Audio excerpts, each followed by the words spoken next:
एक व्यापारी पूरी दुनिया में किसी भी देश का हो, उसके लिए उसका व्यापार सबसे ऊपर होता है।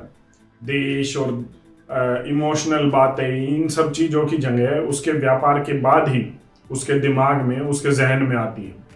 और वैसा ही कुछ भारत के व्यापारियों के साथ है।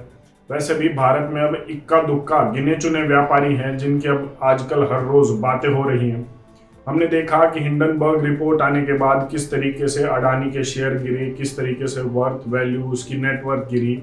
और जब हिंडनबर्ग रिपोर्ट आई तो उसके जवाब में अडानी की कंपनी ये कहती है कि ये हमारी फर्म पर हमला नहीं है, ये देश पर हमला है।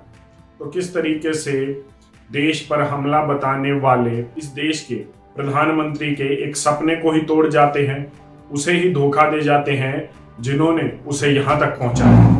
आइए देख लेते हैं कैसे।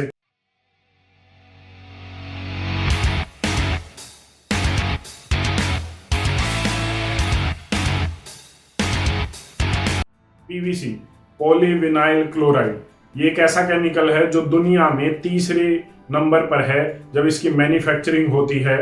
मैन मेड मतलब आदमी इस चीज को बनाता है, इस केमिकल को बनाता है। और तीसरा सबसे ज्यादा बनाए जाने वाला केमिकल है। जो हमारे पाइप्स होते हैं वो पीवीसी के बने होते हैं और भारत को ये पीवीसी, ये केमिकल बाहर से मंगाना पड़ता है। कितना? लगभग 1.5 मिलियन टन। अब प्रधानमंत्री मोदी का एक सपना था कि भारत इसमें आत्मनिर्भर हो। आत्मनिर्भर भारत का सपना था पॉलीविनाइल क्लोराइड में, पीवीसी में। उसके लिए क्या होना था? उसके लिए होना था व्यापारी और प्रधानमंत्री मोदी के दोस्त गौतम अडानी के मुंद्रा जो पोर्ट है उस पर एक पेट्रोकेमिकल लिमिटेड एक कंपनी बनाई गई थी जिसके माध्यम से पीवीसी की मैन्युफैक्चरिंग होनी थी। और ये मैन्युफैक्चरिंग होनी थी लगभग 1.5 मिलियन टन से ज्यादा। मतलब जितना हम बाहर से मंगा रहे हैं उतना ही पीवीसी यहां बनाया जाना था ताकि हम आत्मनिर्भर हो जाएं और फिर धीरे धीरे इसको यहां से बाहर भेजने लग जाएं, इसको एक्सपोर्ट करने लग जाएं। और दुनिया से जो हम चीज ये ले रहे हैं, पीवीसी जो ले रहे हैं, हम दुनिया को देने लग जाएं। ये प्रधानमंत्री का एक सपना था। लेकिन जैसे ही हिंडनबर्ग रिपोर्ट आई उसके बाद लगातार शेयर्स नीचे चल जाते गए और उसके बाद जो भी कुछ हुआ हम सभी को पता है। लेकिन इसी बीच लगातार जो है प्रोजेक्ट्स कैंसल होने की बात कर दी गई अडानी एंटरप्राइजेस के द्वारा और अडानी कंपनी के द्वारा। और इसी में शामिल था प्रधानमंत्री मोदी का ये आत्मनिर्भर पीवीसी भारत का भी ये प्रोजेक्ट। अब इस प्रोजेक्ट की खास बात ये थी कि इससे लाखों करोड़ों रुपया देश का बच जाता और अगर हम एक्सपोर्ट करने लग जाते तो ये पैसा भारत में भी आने लग जाता। लेकिन एक व्यापारी ने अपने व्यापार को सर्वोपरि रखा और इस देश ने जहां उसे पूरी दुनिया का तीसरा सबसे अमीर व्यक्ति बनाया, उसने एक बार व्यापार में घाटा होने की वजह से प्रधानमंत्री के और देश के सपने को ही खत्म कर दिया। कहने का मतलब है कि एक व्यापारी सिर्फ और सिर्फ अपना घाटा देखता है। अगर इस देश ने उसे इतना कुछ दिया है, प्रधानमंत्री ने इतना कुछ दिया है, देश के लोगों ने इतना कुछ दिया है, तो क्या वो एक कंपनी में घाटा झेल कर आत्मनिर्भर भारत का ये सपना पूरा नहीं कर सकता था? लेकिन जैसा मैंने आपको बताया कि एक व्यापारी के लिए सिर्फ और सिर्फ उसका व्यापार मायने रखता है और कुछ नहीं।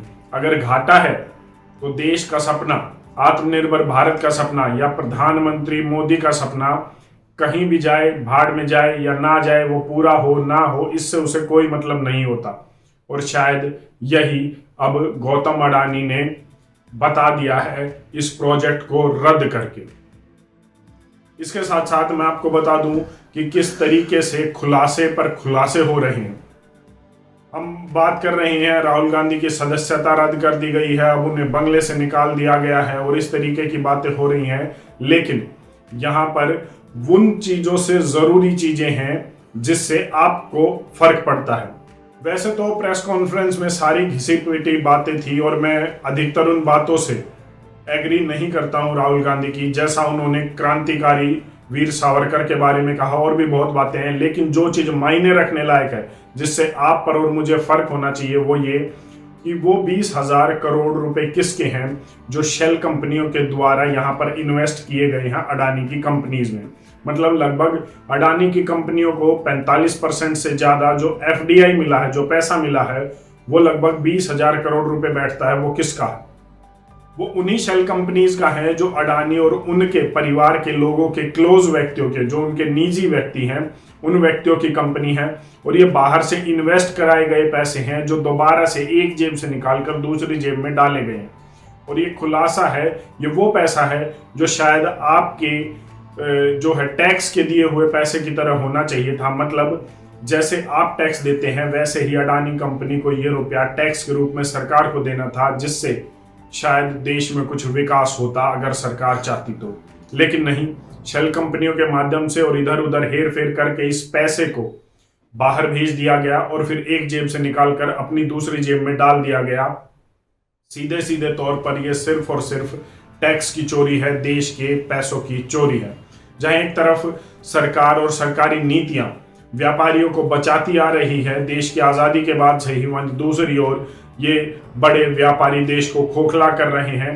क्योंकि मेरे, आपके या आम आदमी के लोगों का तो टैक्स चोरी करने का कोई सवाल ही पैदा नहीं होता, क्योंकि आपकी सैलरी आने से पहले उसमें से टैक्स काट लिया जाता है। और आम आदमी कोई शेल कंपनी नहीं खोलता सिंगापुर, मॉरिशस या स्विट्जरलैंड जाकर। कोई बड़ा व्यापारी ही खोलता है जिसके माध्यम से वो पैसा बाहर लेकर जाता है। तो कहने का मतलब है, एक व्यापारी को आप कितना भी दे दीजिए, वो अंत में सिर्फ एक व्यापारी ही रहेगा, उसके लिए देश कोई मायने नहीं रखता। हाँ, लेकिन अगर आम आदमी है, किसान है, तो उसे आप एक बार मदद करके देखिए, वो अगर भारत को विश्व गुरु न बना दे तो कहिएगा। आपकी इस पर अपनी क्या राय है, कमेंट करके जरूर बताएं। धन्यवाद। जय हिंद।